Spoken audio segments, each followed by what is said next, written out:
Howdy y'all, welcome to sort of a tailgate review, an overview of what I carried in my line pack.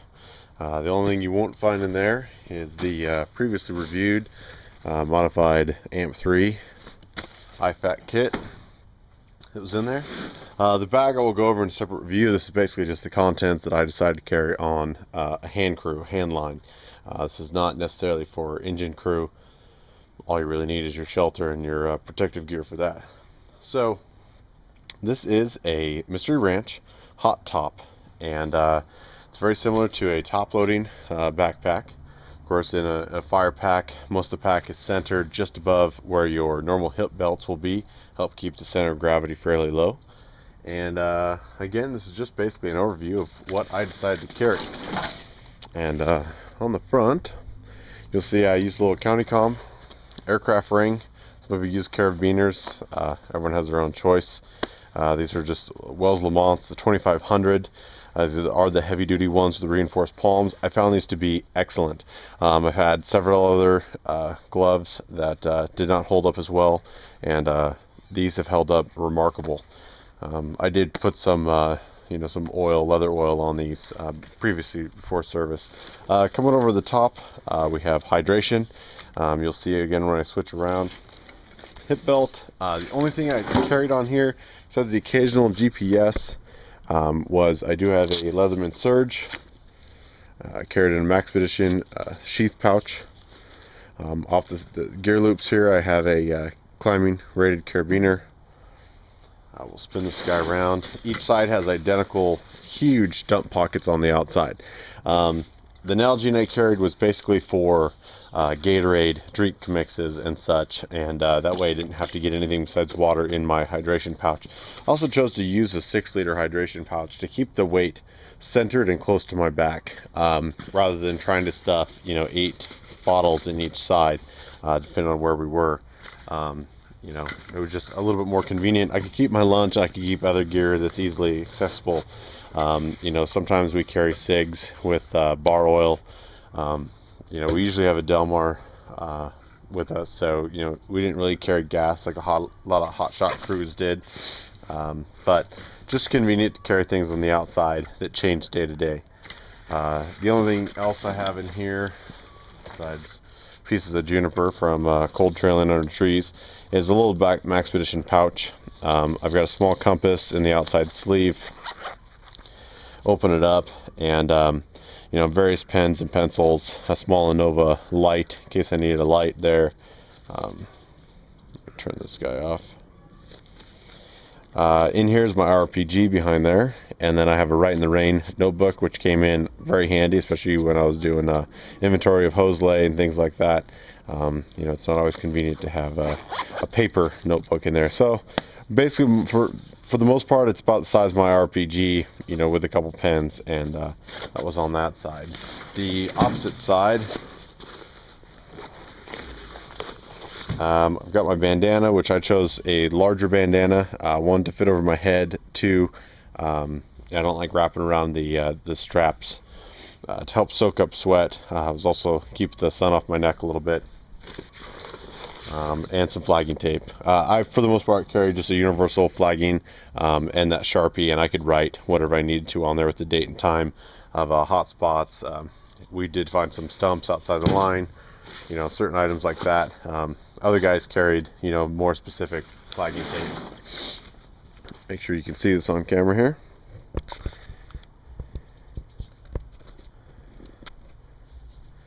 Here's the Alright, going into the lid portion, for the most part I kept my personal protection gear and my sort of night patrol stuff. I do have the ability with these 4 buckles to take the lid completely off and not use the lid. So it's not an issue. I can pull this completely off if I don't need that extra weight or the extra storage. I found it was nice. There are double cinches on here, but it helped keep a lot of the crafting gear out of my bag. So in the top lid portion here, like I said, personal protection. So I've got ESS goggles, which were phenomenal. These are in a blue blocker case, but they're just Husqvarna chainsaw glasses. I don't have any Bug Eye Sawyer glasses here. It's not a big deal, but that was occasional carry. My headlamp I chose is the Streamlight rubber strap made for hard hats, and it basically just fits a 2AA flashlight. I'll put a link for the review for the Eagletac, and I ran the diffuser, so that basically just hung out on the side of my helmet. And then I've got you know, the old government issue AA in the glow-in-the-dark carrier. Glow-in-the-dark carrier I've reviewed. I'll put a link up now. So let's just remove this whole lid. This thing has the ability to get quite large, and it came in handy several times when we had to run back up to the buggies and get water and lunches for people. Then I could kind of overstuff this, you know, for a minimal trip till I got back to everyone else. But yeah, you don't always get. Here's some miscellaneous Mre food stuff that was left over. Again, this is sort of an impromptu. I haven't loaded this up specific for the video. This is just what I was carrying, and I don't think we're going back out. So these are Easy Bath, and just phenomenal. I'll put in a quick clip here, or a shot of them, and they're hands down the best sort of moist towelette, even beyond you know, like the baby wipes. These are just phenomenal. Can't say enough about those. I have a Tyvek cravat in there, as long as the emergency bivvy. We did have to do some coyote camping a couple times. I've got some dried mango in there. I have a poncho. Only 2 nights, or 2 days, I guess we should say, did I ever use this all in season. And one day it probably wasn't necessary, but you know, our leader made the call. We all hooched up, basically put on a poncho and a rain gear, and just kind of waited out the storm that was coming over. It just keeps you a little bit drier, so you're not soaked when you decide to head out and let the storm pass over you. That's it, other than CamelBak Beast 6 liter. It has its entire outside sleeve that not only protects the bladder bag in there, but it also helps keep it cool. I will say, you know, we left you know, 7-8 o'clock in the morning and headed out, and you know, I'm still pulling cool water at like 2 in the afternoon. So it was phenomenal. Absolutely can't say enough about that.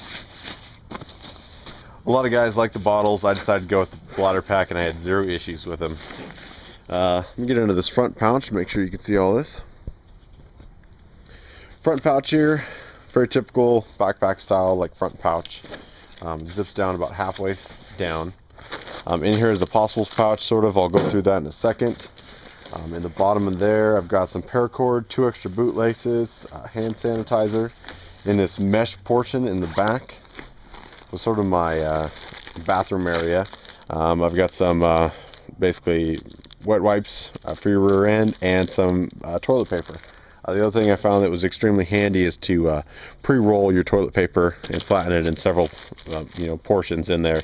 Just makes it a whole lot easier when you got to go dig yourself a cat hole. Spare bandana and a Blackhawk 3-ounce Balaclava Nomex, which I never used. You know, I had it there because they said try to find a balaclava or a shroud. It may help you, but you know what? The amount of hotline you do, it wasn't an issue. Let me pan this guy down. Sorry for the frog in the background. This was the Mystery Ranch pouch that came with my extra buckles. I picked up the spare kit buckles on the bag. In here I have a little Pyrex heating gel, just to heat up some water and things.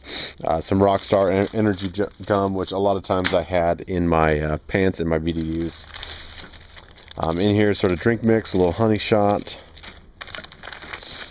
This is sort of a mini blister kit I put together. It's got some moleskin, some non-adherent pads, alcohol wipes, the small thing of benzoine if you've been following my ultralight gear at all. Benzoine helps everything stick.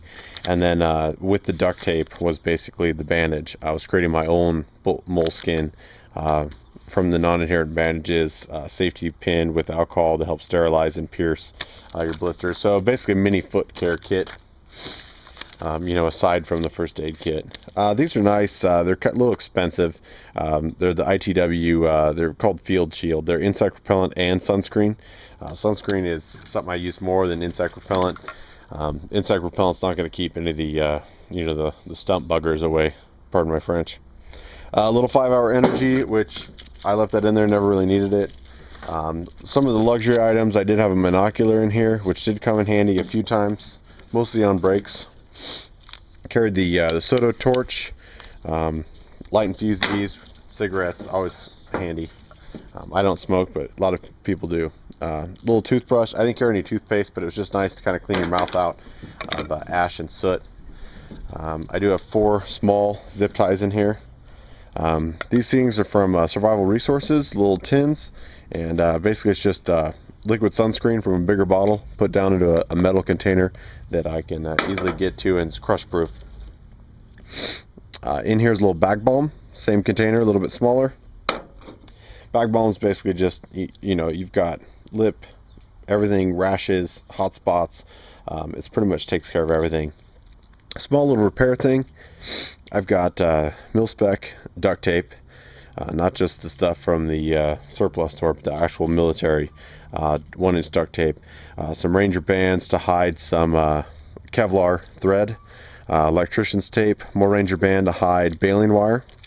In here, I won't take it out, but I've got basically a Gorilla Glue super glue. I have a super goo. Well, let me just pull them out real quick so you can see them. The shoe goop makes these little babies, and so I've got basically a shoe goo, super glue. I've got some repair needles, including some large ones to get through some tough material, a couple extra safety pins. In the bottom I actually have 8 screws, which I never would have thought of. They got modified after you know, more than a few people have their soles delaminate when you're in the black.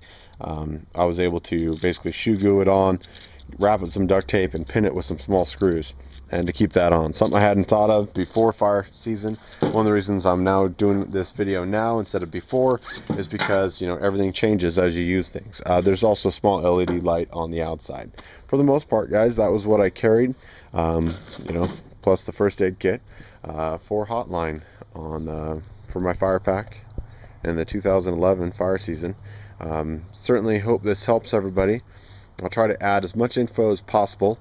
I do have a sort of a detailed list of all this stuff that I will try to get in the info box. It may not happen directly after I download this or upload it, but I'll try to get that for future folks.